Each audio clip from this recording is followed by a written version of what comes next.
We just talked about the AFC East. It's time to jump to the AFC North. And for that, we have to start with the Baltimore Ravens. Guys, the AFC North has been one of the tightest divisions in football. The Ravens stormed back last year, 12-5. They win the AFC North. AQ, are the Baltimore Ravens going to repeat as AFC North champions this year? I don't know how they don't. I mean, they got a stacked team coming back. They drafted well again. I mean, they got a formula that works, and it constantly shows up. Now, it might take 2-3 weeks like it does almost every year to figure it out, but they got Derrick Henry coming back. They got Lamar. They got all their tight ends coming back. They got their offensive line coming back. They got a hell of a defense coming back. They pick up another safety to add to pair with Kyle Hamilton on an already really good defense. They just do a great job there. And I think this team is stacked coming back. I really do. They're going to find a way to somehow get this long-term extension done with Linderbaum, their center, make him happy going into whatever his fourth or fifth year, whatever it is. And they're going to pick up right where they left off. And I think they're going to have to look back on that game last year. Mark Andrews, watch out for Mark Andrews. He's going to come back. He's been catching all the hell in the world from last year against Buffalo, making that drop. He's going to come out and have a monster year. You watch. Just mark it down. Mark Andrews, higher everything this year.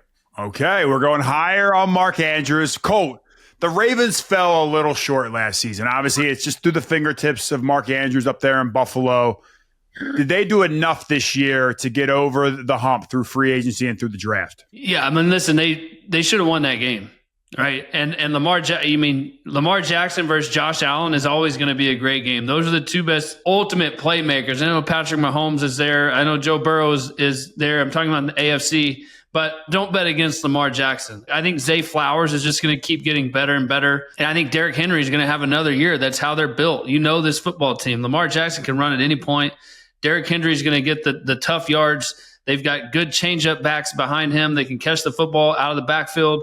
I think Isaiah Likely and Mark Andrews are two good tight ends. So from a foundation standpoint, they have it all. You're just adding a few pieces here and there. And I think they killed the draft on defense. That's where they struggled. Their secondary struggled mightily most of the year. So you get Malachi Starks, who will be helpful. You get an edge rusher. I think they can still use some back end help in the secondary. I don't know how they get that. Maybe they have a guy that shows up and emerges and is a great playmaker, or they go address that in a trade or something. Somebody gets cut in the preseason. I don't know.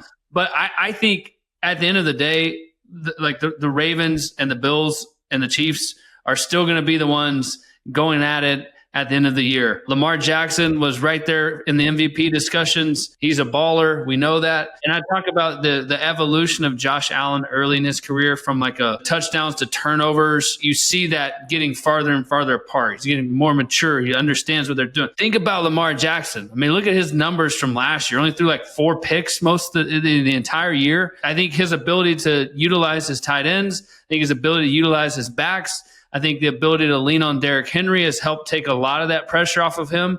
He can still move around and play street ball at any moment, which freaks out every defensive coordinator in the league. And I think Zay Flowers is going to get better and better. So, yeah, I think the foundation is there. I think they're set to have another stellar year.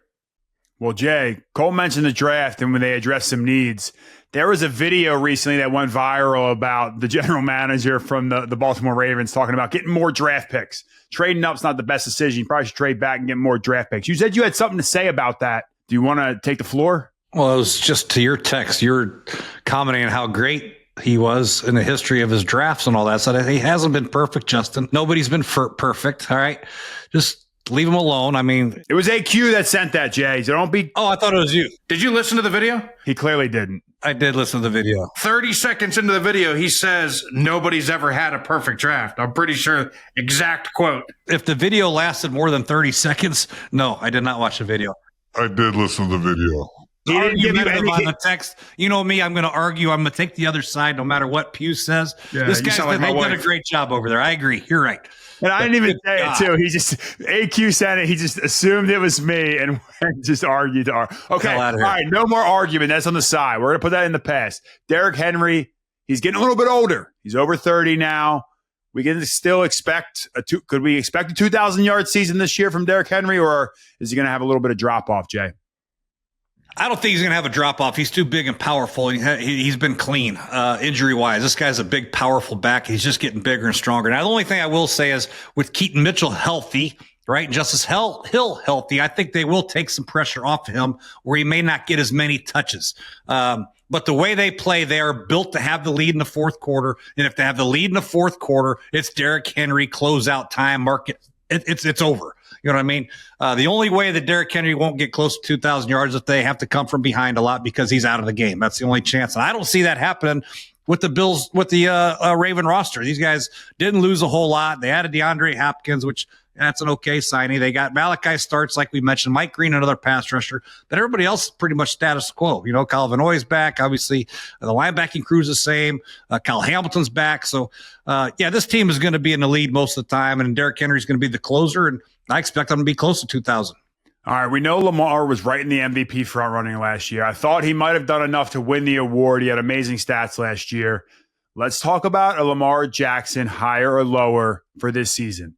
749.5 rushing yards for Lamar Jackson. And before we get into it, I'm going to give you a little look back to last year. He had 915 yards rushing last year.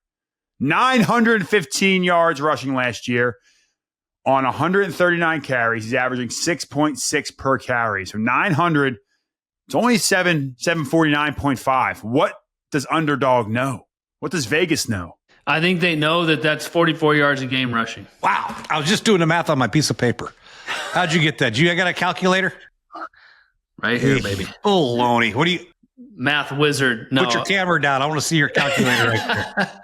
Hey, I think it's definitely feasible. Listen, you could make every argument in the world that Lamar Jackson was the MVP last year. And he went up to Buffalo, and that was a big matchup against the MVP, Josh Allen, and they should have won. They dropped the ball. Right. And that's not taking a shot. That's just facts.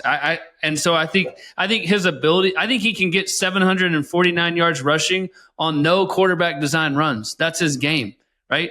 I remember when I was in New York and I was playing with Daniel Jones, and everybody didn't realize that Daniel Jones could take a zone read 70 yards to the house at any moment. Like, he's athletic and strong.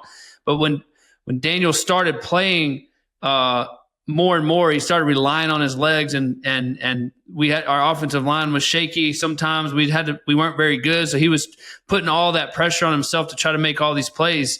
And we used to talk about like street ball, like, hey man, stay in rhythm, stay in your timing, and let the plays develop like they're supposed to, and rip it. Throw it in these tight windows.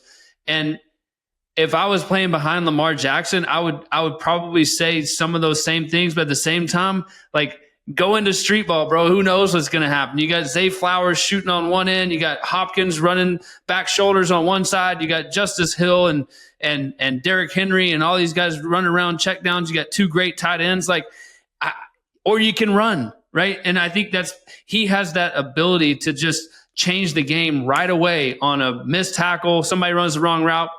He's gone. And so for me, when I'm looking at this higher, lower number, I'm taking the higher every single time. It's 44 yards a game. He may have 5 yards rushing one week. He may have 100 the next week just off of broken plays alone. You just never know. And for him, like, that's a very comfortable thing. He's been doing it his whole life. Like, it's easy. Colt, he's never not. I take that back. His rookie year, he had 695 yards rushing. He has ripped off, I don't know, 8 consecutive years of being over that number. It just seems like a very, very low number to me. I am also going with the higher. Whatever Colt says, I've just been agreeing with. We're in lock and step. You just got to be careful. These underdog people are tricky. You know what I mean? Because you don't get your money back if he twists his ankle and misses 4 weeks. You guys know that, right? Exactly. You're right. They're a tricky underdog, man. I think that's why they set him a little lower to get everybody to Jay, let me give you these two stats back to back, 21 and 22. He only played 12 games, and he also had more than 749.5 rushing yards. Yeah, I don't think did he have Derrick Henry on that team? No, he didn't have Derrick Henry. He did not have Derrick Henry on that team. Okay. Don't forget what his mom said last year, guys. His mom said, run the ball. Remember the clip against Pittsburgh where there was all these people wide open and he was missing throw. And his mom was like, you be you. Go do you. Go be Lamar. Go run the ball. And if you look at early in the season last year, the first 7-8 weeks of the season, Derrick Henry was in the dot. He was in the I formation. They were under center or pistol with him in the I. They didn't even get to the zone read till halfway through the year, and he ran for 900 and something yards. If they start figuring out, okay, zone read plus broken play, he might be a 1,500-yard rusher. He very well may be. So, Jay, you're going to take the lower is what you're making it sound like. Hell no, I'm taking a higher. I hate you, Jay. I really do hate you. I just hope to goodness he stays healthy, man. Lamar, man, he's my guy. Louisville, we all, he doesn't know me at all. But does he? Yeah, do you guys text at all? No, he doesn't know me from Adam across the street. So yeah, but I'm pulling for him. I think he goes higher than that. They need him. I mean, AQ's right. I mean, this is his style of ball. That's drop back passes. They don't really have. Say what you want. Hopkins is not the same Hopkins. Zay Flowers and Bateman. We don't have like all-star receivers running around out there. They're good. I like Wallace a lot. He came out and provided a spark for him, but he's gonna have to scramble and make some plays with his legs, and that's what he does. That's who he is. Okay, so we all are unanimous that this one's higher. So you probably should hammer the lower, is what we're saying then, because we all think that higher just can't miss. Derrick Henry, higher or lower, 12.5 rushing touchdowns. AQ, you mentioned him. Colt, you mentioned him. 12.5. He had 16 last year. Does he top it? I don't think he tops it, but he's over 12. He's higher than 12.5. Higher than 12.5. Jay. Yes, 16. I think he gets back. I would have, if I was underdog, listen to me. Put the higher lower at 15.5. All right. I'll help you out. He's going to get 15 touchdowns. They play the Bengals twice, for God's sakes. He might get 8 in those 2 games. What, they might be resting him. Colt, 12.5. Derrick Henry. I'm taking the higher too. Look, Derrick Henry has showed no signs of a drop off, right? He's played good football for years and years and years now. He stayed healthy, like Jay said. Yeah, he's probably banged up at times, but he's a workhorse. And you get down inside the 5-yard line, like I mean, he's going to get more than 12 rushing touchdowns. Okay, well, this is going to be a clean sweep. The Baltimore Ravens, Derrick Henry. I also think you go higher than 12.5 touchdowns next year. All right, that wraps up the Ravens. Actually, where do we think they fall in the division? This is actually going to get pretty interesting because there's some talented teams in this division. To me, Justin, what did other teams do to come overtake the Baltimore Ravens in that division? Cincinnati, what did they do? They re-signed the guys that they had on offense, but really didn't upgrade their defense, so they can't do it. Pittsburgh, I don't even know what the hell they're doing at quarterback. They can't do it. And there's no way Cleveland can. This is a runaway freight train. The Baltimore Ravens aren't even going to be close to being caught, except unless Cincinnati figures out how to play defense. Or, I don't know, maybe A-Rod and Pittsburgh. We'll get to them. All right, so you're saying runaway 1. AQ? Runaway 1 as well. They're hands down the best team in the division. With the addition of A-Rod, with the addition of anybody in that division, it doesn't matter. They're hands down. They might be the best team in the whole AFC, to be quite honest with you. Okay, Colt. You guys talk about the C word all the time. Like this would be one of the 3 or 4 teams in the NFL that just have that culture and consistency from the top down. Ooh, and another good one. Year in and year out, like that. You got Lamar Jackson. You got a great foundation on offense. You've been built on defense since you had Ed Reed and Ray Lewis. They got to play better on defense this year. But I certainly am with you guys. They're the best team in this division. I do think Cincinnati could push them. I think just on offense, they can show up and hang 500 yards of offense on anybody at any point, and they know each other well. But I just don't know if Cincinnati can stop anybody. So from that standpoint, Baltimore at minimum is going to finish second in the division and make the playoffs, no doubt. Okay, so I'm also going to go Baltimore Ravens finish first in the division. But the team that we think – go ahead, Jay. They did lose a key part of their team, Justin Tucker, who they can always count on making that field. He'd have a great year last year, but over the course of his career, if it's a close game, Tucker knocks it through. Now Tyler Loop, can he do it? A rookie? Woo! He'd be a little nervous in Baltimore, that wind blowing. That's actually a major point that we didn't touch on. Big shoes to fill. Yes. All right, well, we're moving on to the team that we think probably has the best chance to unseat the Ravens, and that's the Cincinnati Bengals. They had an improbable run last year, almost made the playoffs, just fell short. They keep starting slow. That's just what this team does. The defense has let them down time and time again. Is this the year the Bengals get back to where they were, making Super Bowl runs, stay healthy, all the things that we're looking for? Jay, what do you think about the Bengals and their chances? Well, first and foremost, they have to get off the damn bus week one and come out and play fast. You know, the last couple of years, they've dug themselves into a hole early in the season, and they play good at the end of the season. They put up good stats. They're like, oh, man, the Bengals are so close. If I'm the Bengals, I'm making sure the first couple games of the year we have complete and utter focus on the first few weeks of the season. They can't start slow. They're not good enough. They got to win early to get some energy going and continue that. They can't start out 1-4. They just can't do it. How are they going to get stops? And that's the big issue. They fired their defensive coordinator, new coordinator. What's he going to do with the mess that they have defensively, personnel-wise? And then obviously Joe Burrow's got to be pretty much damn near perfect for the Bengals to have a chance. I mean, they have the ability to do that. They have two big tackles that are good. Their offensive line's okay. Chase Brown's a hell of a back. They got Samaje Perine back, and they got tight end. Gesicki's pretty good. Obviously the best receiving duo in the league. So, yeah, they should be able to put up 30-plus points a game without hesitation, and a defense got to figure out a way to get some turnovers and win some games 30-25, 27, 30-28, 34-21, whatever it might be. So the only chance they have is Burrow's got to be damn near perfect, and they got to figure out a way to create some turnovers on defense. Here's another fun one. We did this with the Jets offense. Could any of the Jets offensive players start for the Detroit Lions?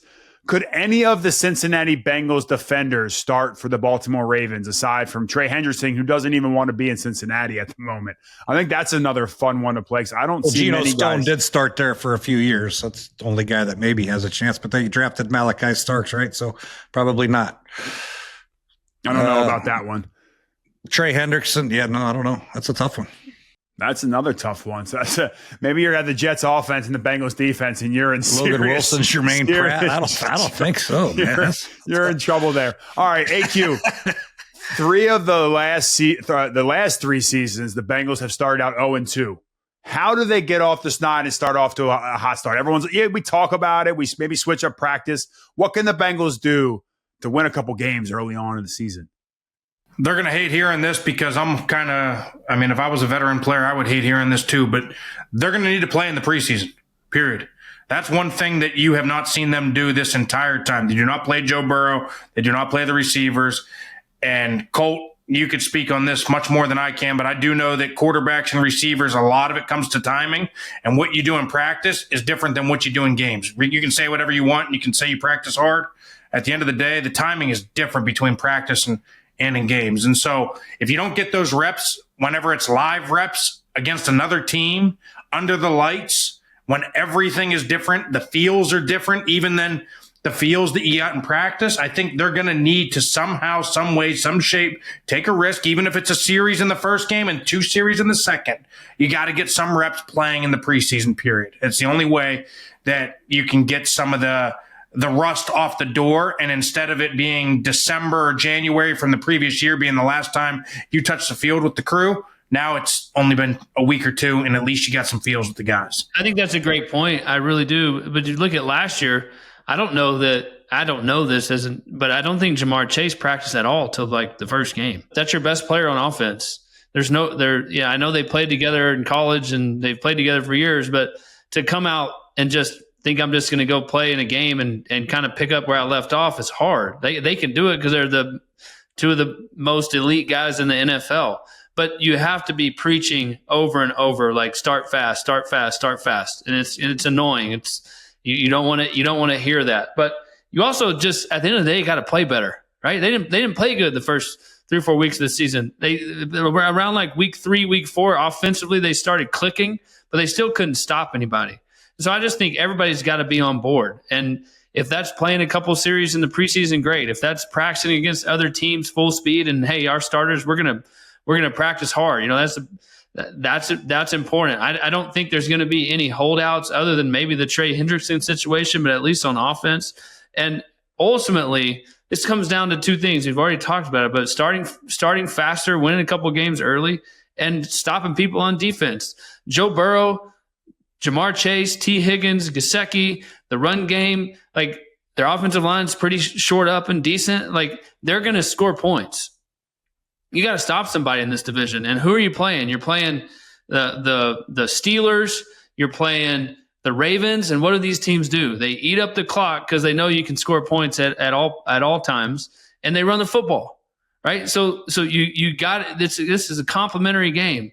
Offense, defense, and special teams. Offensively, they could be the best offense in the NFL, right? That they got the best players. They got a great quarterback. But you got to stop somebody, and I think right now that's still a big question mark. Remains to be seen. Yeah, I mean, that's tough when it's like, hey, we need you to go be the best offense in the NFL week in and week out. You can't have any down weeks. You can't have any issues there. This episode of Clean Pocket is sponsored by Roe. We all know how important confidence is. When you want to perform at your highest level in any sport, confidence is the single most important factor. If you think you can, you will. If you think you can't, you don't have a chance. Confidence is just as important when it comes to you and your partner. If you are not confident, your partner can sense it, and the moment can be ruined just like that. With Rose Sparks, you can be confident in your performance every single time. Rose Sparks are a 2-in-1 prescription treatment for guys who want more controlled erections. They work faster than other treatments because they dissolve under the tongue and go directly into the bloodstream. Roe works in 15 minutes on average after they dissolve, which means you don't have to wait. Roe connects guys with the medical provider 100% online, so there's no time wasted in waiting rooms. If prescribed, new sexual health patients get $15 off their first order of Sparks on a recurring plan. Connect with a provider at ro.co/pocket to find out if prescription Roe Sparks are right for you. That's ro.co/pocket for $15 off your first order. Let's actually go back to Trey Hendrickson, because you mentioned Trey Hendrickson. He is the one player on that defense. They basically forced Sam Hubbard to leave the team. He retired. You have Trey Hendrickson. You draft Shamar Stewart. They have to get this Trey Hendrickson situation under control. What do you guys think about it when the star of your defense, really the only player that's produced, isn't happy, wants a new deal, and doesn't look like that's going to get solved anytime soon?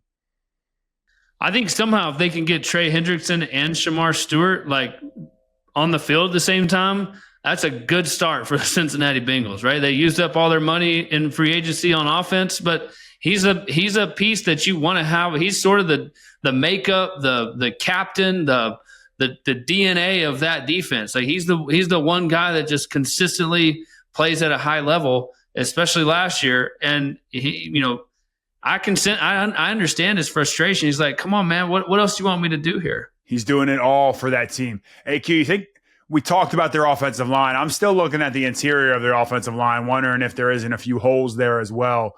What are your take on the trenches for the Bengals? There is. That's been the biggest glaring weak point of that team for years now. And they went out and made a bunch of moves a couple years ago. Those moves didn't work out. One of them was my boy Alex Kappa, right?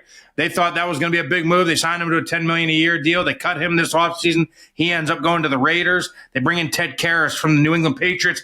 He hasn't been fantastic. They went and brought in, big Orlando Brown the one year. I mean, they're constantly trying to do that. They draft Mims last year, who you and I both were like, whoa, this is either boom or bust with this pick, right? So, he ended up starting a bunch of games for them. But at the end of the day, their offensive line has not been great. And so Joe Burrow is taking a beating as well. Don't get me wrong. He's one of the best quarterbacks in the league. He can spin it. He can throw for 5,000 yards. He can throw for 50 touchdowns if he wants. He's super talented, but you're only as talented as you are as the group ahead of you. And when guys are sitting back there 7-on-7, they got all day to just sit there and read and pick apart. They may not be the most talented, but they can damn near look damn good, right? And you take a guy like Joe Burrow who's constantly under pressure and he's throwing off his back foot. He's constantly now. Even look at C.J. Stroud last year, taking all the hits from year 1 to year 2. Now he takes all these hits in year 2, and now he starts looking at the rush. He starts looking down. His eyes aren't where it's supposed to be. He forces a throw early. There's all these things, and you see that a little bit with the Cincinnati Bengals. And so if they can somehow shore up that offensive line, again, tough to do when you don't make any moves in the offseason to go get guys, but it's a glaring weakness, and hopefully they got a plan to be able to protect that. All right, Jay. Yeah. Super Bowl hopes or too many holes to fill? We can't even talk Super Bowl in Cincinnati. No Super Bowl. They can't play defense good enough. They're going to force Joe Burrow to be one-dimensional quite a bit. They'll get some screen game going a little bit, but unless Joe Burrow throws for 6,000 yards, they don't have a chance, which he might be able to, by golly. But yeah, the defense, they didn't do anything. Shamar Stewart, really, he had 4 careers. I mean, is he the answer? They don't have enough defensive linemen. The secondary is not good enough. They got Geno Stone out there. I don't really see any redeeming qualities on defense for them to have a chance in a 17-week season to get enough stops. And if your offensive line's not overpowering people and they're setting back all day pass blocking, it's going to be a struggle for them. And Joe Burrow's going to get hit a lot. And that's miserable. But if the team might not be great on the field, you can be great in the Underdog app. So let me give you a higher and lower here. Joe Burrow, 4,150 passing yards. He's gone higher in each of his last 3 full seasons. Will he go higher again in 2025? Way higher. I think he might get closer to 5,500 yards. Yeah, they're going to have to throw a lot. When you look at their defensive personnel, they're going to give up points. And if they give up points, that means Joe's going to have to throw it to get points. Their 2 best players are their highest paid players. Their quarterback, receiver, and receiver. So in order for those guys to get the ball and earn their salary, they're going to have to air it out. And they do it a different way. They're not like Miami. They're not going to throw all behind the line things. These are going to be curls, posts, daggers, shallow crosses, old school football, the way you want to see it. And both those guys are very good after the catch. So I'm going to say way higher. And not to mention Chase Brown is excellent out of the backfield as a receiver. All right, where do the Browns finish in the AFC North this year? Bengals? Yes. What did I say? Browns. Yeah, I get excited. I get excited, man. Talk about the Browns. I mean, hell, Colt even left. Where do the Cincinnati Bengals finish in 2025? I think the Bengals finish second, by golly. I think Joe's going to do enough offensively. The offensive firepower will make up for their defensive struggles. I think they'll get to 8-9 wins and come in second. So no playoffs then? I don't think so, no. You got to play some kind of defense, for God's sakes. This isn't arena football, for goodness sake. Even arena football, when I played Coach Ed, you had to play some kind of defense, right? You had to get a stop eventually. You guys did not play defense. Well, you're crazy. You're crazy. Go watch the 1998 Arena Bowl when the Tampa Bay Storm played. I know, you and Kurt Warner. That was 1996. Our defense played good in that one, too. All right, AQ. Yeah, I go. They're going to be the second best team in the AFC North, no question about that. I think they're going to be better than Jay thinks. I think they're going to make the playoffs. I think at the end of the day, how do you win football games? You score more points than the other team. I think this team has the ability to score more points than every team they play. They may be all shootouts, and you're sitting there betting on Joe Burrow to outscore you 42-35, but at the end of the day, I'll take that bet, and I like their chances. I think they're super talented with their skill players, and they're going to be better. They got to find a way to get to the playoffs. They got to find a way to make some noise, because at the end of the day, you can't waste this guy's window, right? Like at the end of the day, he's only in the prime for so long, and they're going to have to find a way to do it, and I think they will. Yeah, that's perfect there too. I think the Cincinnati Bengals end up finishing second. I do think they make the playoffs as well. I think there's going to be some young players that are going to step up. They made some draft picks. You're going to need them to. And if Shamar Stewart can come in, he can provide something on the defensive front. Yeah, help you in the run game. So much in Texas A&M. So many plays he made. What do you have, 4 career sacks? Yeah, but what if he's clowny, Jay? I have him finishing second as well. We did lose Colt. What we don't want to lose is we don't want to lose you. So make sure you're liking, make sure you're subscribing. Drop in the comments right now if you think the Cincinnati Bengals can make the playoffs this year. We lost Colt. He had some, had a meeting he had to get to, some other things. So we're going to finish these last 2 teams without our boy. And next, we're talking about my team. The incredibly eventful, the circus that is the Cleveland Browns. We love the Cleveland Browns. They had an interesting offseason. Let's talk about the draft first, Jay. I know we did a full breakdown on it. Go to our channel. You can see our breakdown on the Browns, Shador, all that. But, Jay, give me one word to describe. Actually, no, give me a sound to describe the Browns draft. Mason Graham, what do you want?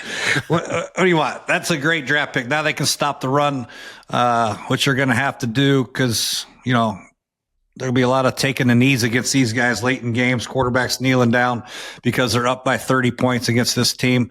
This Browns team is bad. This is a bad football team, Justin. I'm sorry. I know they've done a great job with the money. Really, they've got a lot of salary. They've done a great job with the money. This is a bad football team. A bad football team.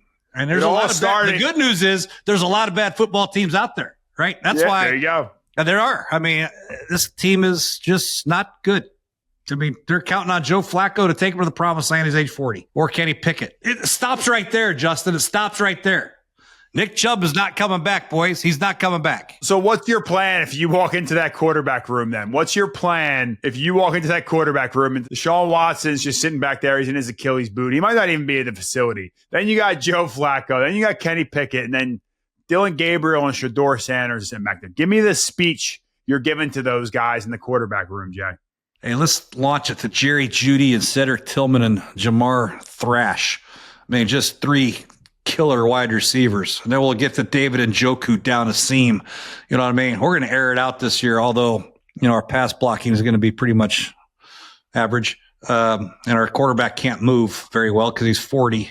So we don't really want to throw the ball that much. Let's give it to our rookie running back, Judkins from Ohio State. Let's get him going. Maybe he could be like Nick Chubb, although he is a rookie. I don't know. We'll just throw some bubble screens and, all some day bootlegs and call it a day. Be like the Miami Dolphins, throw 14 balls behind the line of scrimmage, and hopefully somebody breaks a tackle. We score a touchdown and wins 10-3. Well, wait, our defense isn't that good either, so we're going to have to score more points. So sorry, Browns fans. You guys have no chance. Okay, so we talk about quarterback, and that is a massive question mark. AQ, is there any bright spots that we can look at on the Cleveland Browns? Is defensive line a place that we can be like, hey, we're going to make some hay up front? We got the best non-quarterback in football, Myles Garrett, on the defensive side. Can he make something happen over there? Absolutely can make something happen. I mean, we saw what TJ Watt and the boys over in Pittsburgh did. Listen, they weren't very good offensively. They didn't have a good quarterback, but they got some guys that can change games. How do you change games? You go get sacks. You go get sack fumbles. You recover the fumble on the other team's 8. Guess what you get? You get at least 3 points, Jay. I bet their kicker can make a 21-yard field goal. I bet he can do that. Shout out to Dustin Hopkins. Dustin Hopkins, he can do that. He can miss a couple wide left here and there too. But yeah, you're right. They have to rely on old school football. They got to run the ball, eat up some clock, kick some field goals, and then play great defense. Mason Graham's there to stop the run. And if they stop the run, then what happens? You unleash your best player in the National Football League as a defensive end pass rusher. In order to do that, they have to stop the run and get teams in third down and medium, third down and long, and they can do that because they won't be ahead in a lot of games where it's a one-dimensional type game. They have to rely on Myles Garrett to make his hay on third down throughout the course of a game, which won't be often. And I think you're crazy saying that Cleveland Browns defense is not that good. I mean, you're looking at this defense in depth. I mean, they got some players on this defense. Yeah, you're right. I might have jumped the gun on that. They have some good players on defense. So I apologize, Cleveland fans. I just get a little excited. I also think the offensive line has got some good depth. They got Tevin Jenkins as a backup on that team. Zach Zintner, who broke a leg coming from Michigan, who would have been he would have been a high draft pick if he wasn't hurt. The biggest question mark is tackle DeJuan Jones, right, AQ? Yes, but he's so promising. And again, I know I hate that word. If I'm a coach, I hate the word promising and upside and potential because all that does is get you fired, right, Jay? Yeah. The listen. P word and the C word in pro football get you fired quick. Potential and culture. Potential and culture, man. You're gone. Quickly. Yeah. But listen, DeJuan Jones, right? He is a monster. I mean, he's 6'8". He's 365 pounds. He's got 40-inch arms. If you can somehow just rein him in, there was a couple plays last year where, he's a young guy. They throw him into a game. He doesn't know who to block. He gets freaked out because he sees a linebacker walked up and he sifts when he shouldn't sift. And then you get a free rusher. And there's different things like that. But listen, when you look at that offensive line, period, it's a damn good offensive line. That interior 3 is as good as any interior 3 in the league. Thank you. Right? Wyatt Teller. They went through this team and it was just firing holes in all of them. It's really the quarterback position in Cleveland. Yeah, run the ball. Well, in the receivers. Yeah, they can run the ball. They can run the ball. Receivers. Run the ball right behind David Njoku. Hasn't blocked a defensive end in 8 years. Okay. Jay, we all know with tight ends, 9 technique, you send them through, we kick them out, all right? That's what we do. And it's easy. Not everybody runs 9 techniques like Jim Schwartz. Only a training camp will you see that. Is there a world in which, and I know this is we're gonna get yelled at, but we'll just blame Jack, our producer, on this. Is there a world in which you ever see Shedeur Sanders on the football field for the Cleveland Browns this year? 100%. Yes. He's first of all got to take care of Dylan Gabriel. Dylan Gabriel got drafted in front of him. So if he could take care of him in training camp, right, then he's moving up. Now he's got to take care of Kenny Pickett. All right. Both of them have let's take care. He's got to go one by one. Shador's just got to one by one. I'm knock him off. I'm going to knock him off. And now I become backup quarterback when the Browns are 2-10. Shador, it's your time to shine. I mean, or Dylan Gabriel. I think you're going to see one of those two guys in meaningful games this year, and hopefully it'll up their stock moving forward for the future, because we all know Joe Flacco's not the long-term answer, Justin. They got to find a long-term answer, and hopefully it's either Dylan or Shador. In order to find that out, they got to play eventually. So maybe DaCosta from the Ravens wasn't bad. You throw darts at the dartboard, you get more picks, you get more quarterbacks. Maybe that video wasn't crazy that DaCosta put out there. Never saw it. Oh, all right. Well, that's the issue. All right, hold on then. If you could go back in time before the draft, would you have made the trade that the Cleveland Browns made to trade back, give up the chance to draft Travis Hunter to get Mason Graham and some picks later on, AQ? Yeah, I mean, if we're sitting there talking about exactly what DaCosta said, this is what he said. You are not guaranteed that Travis Hunter is going to be any better than Mason Graham. So, no, I would not have made the trade. I would have just stuck where I was. I would have drafted whoever I wanted to. They could have taken, if Mason Graham was their guy, take him at 2. What's the difference between 2 and 5? Well, they got more picks is what I'm saying. They're getting more chances, more darts on the dartboard. Yeah, next year they might get the number 1 pick next year if Jaguars struggle. So AQ saying, don't trade. If you like your guy, go get him, because your chances of messing up are just as good as if you think you have a generational talent. Jay, would you have traded the pick? Yes, I would have if I was Cleveland. Yes, because is Travis Hunter going to be that guy to play offense and defense? We already got a hell of a corner in Denzel Ward. I think the corner room is pretty strong at Cleveland. Oh, wow. The receiver a compliment. Well, I do. I think that's the strength of their team and the pass rusher, obviously.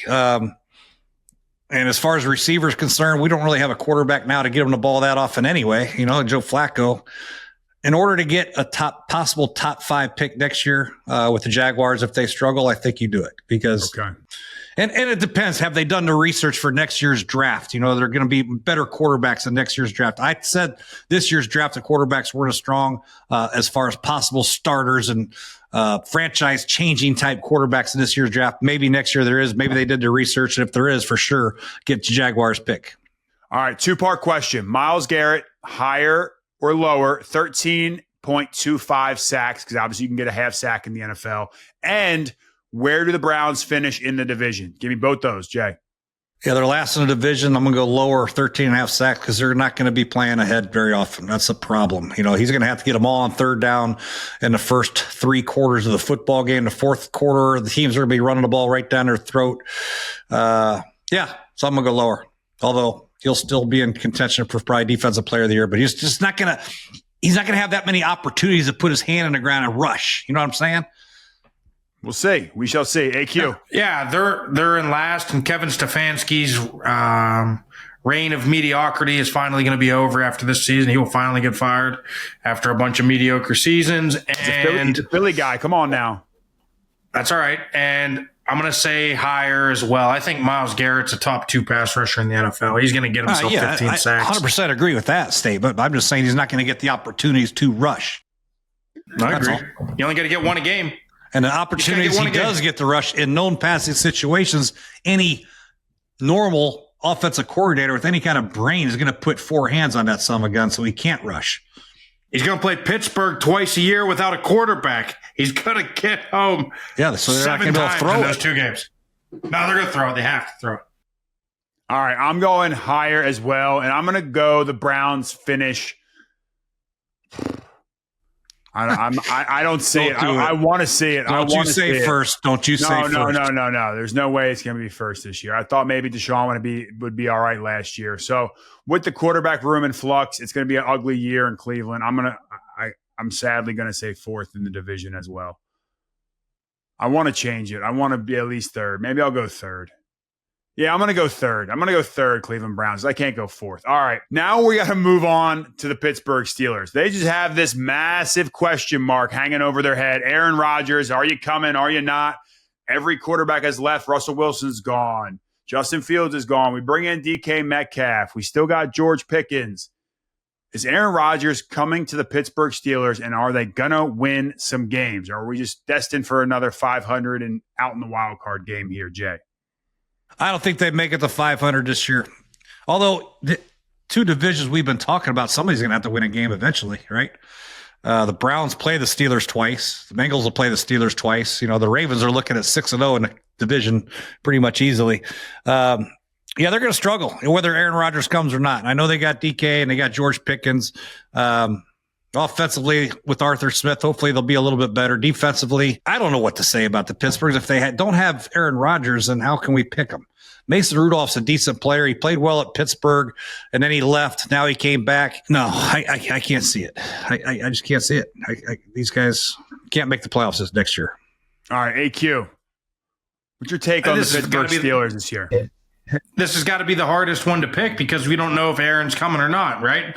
With Aaron, they're probably about where Mike Tomlin sits for the history of his last 10 years, right around 500.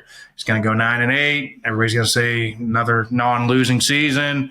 Congratulations. And then first round exit in the playoffs. And that's just kind of what they've been accustomed to in Pittsburgh. I do like some of the moves they've made. I think Kenneth Gainwell really fits that scheme very well. He's a one cut back. I really like that.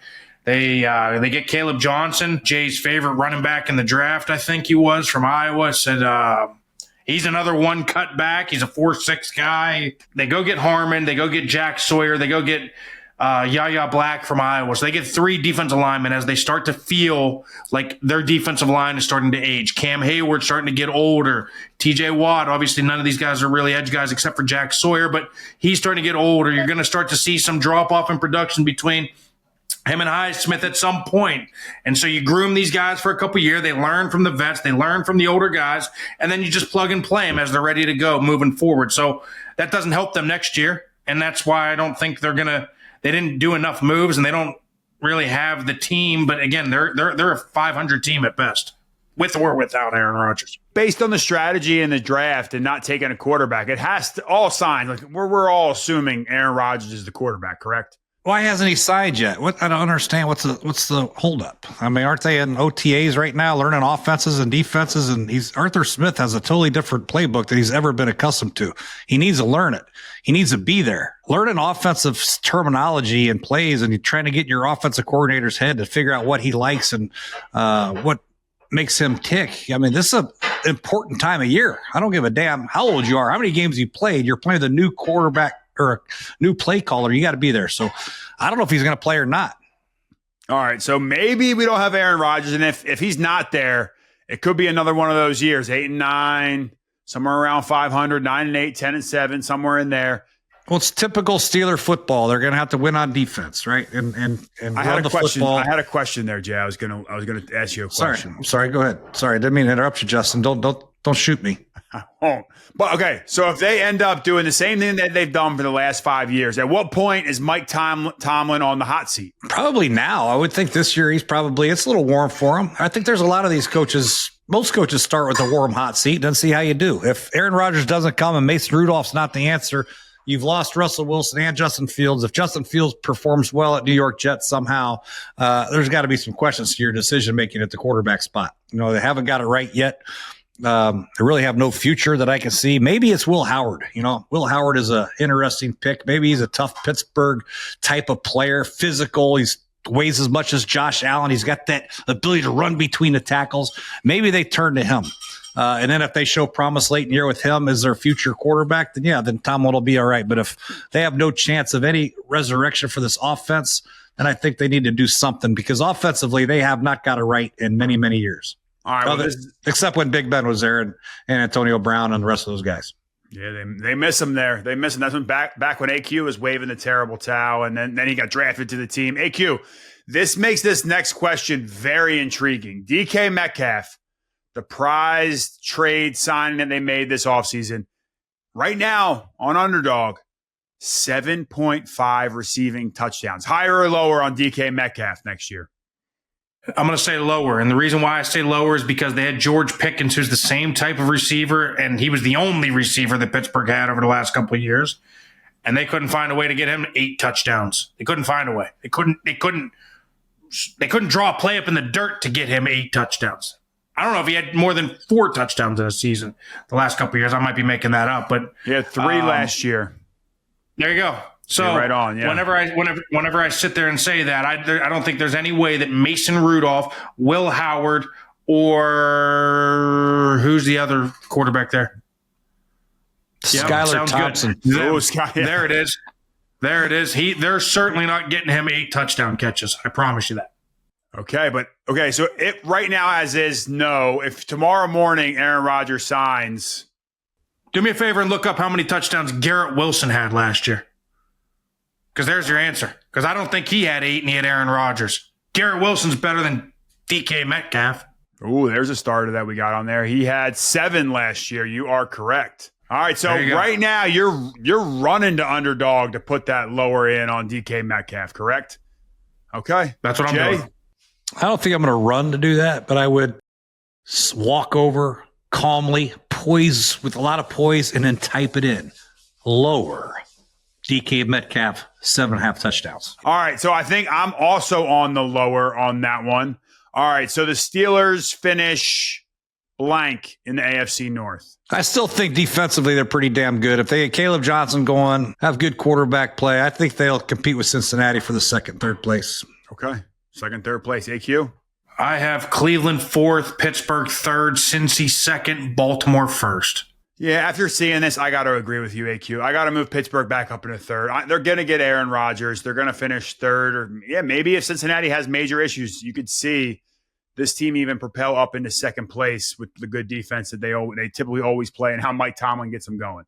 So that is a wrap. AFC North. We kind of ran chalk on this one, and it went Baltimore, Cincinnati, Pittsburgh, Bengals.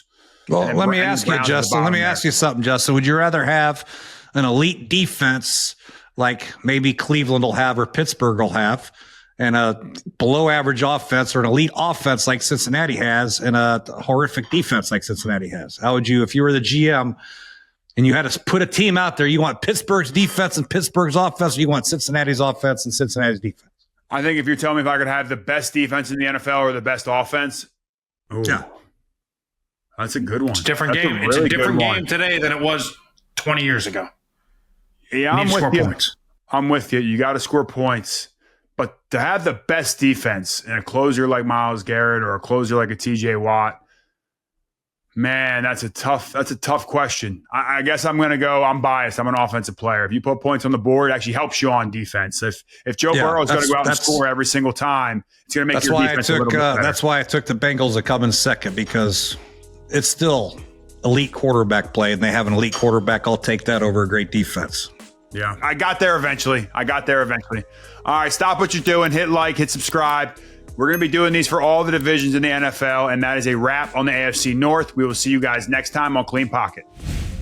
Spice up your sports viewing experience with the Underdog app. Underdog is the best place to play. Pick 'em on all of your favorite sports. Just choose higher or lower on your favorite players' stats, and you can join the millions of fans who have won billions of dollars on Underdog. What are you waiting for? Sign up now using promo code POCKET. That's POCKET, and you can get up to $1,000 in bonus credits. Download the Underdog app or visit UnderdogFantasy.com to get started today.